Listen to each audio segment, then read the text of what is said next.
नरसिंह मेहता को ये राग भगवान ने दिया था और कहा था कि ये राग मुझे इतना प्रिय है, कोई भी इस राग को गाएगा तो मैं तुरंत वहां प्रकट हो जाऊंगा। चलो प्रकट करते हैं ठाकुर जी को। आप में से गाना किसको आता है, नहीं गाना आता है, हमें नहीं जानना। राग का ध्यान मत दीजिएगा, अनुराग में गाइएगा, ठीक है, हमारे साथ गाना।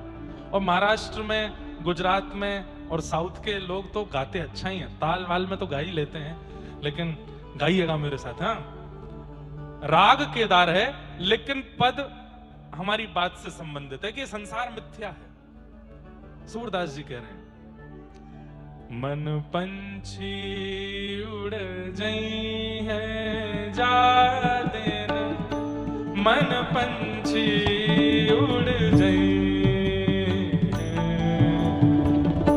मन पंछी उड़ जई है जा दिन, मन पंछी उड़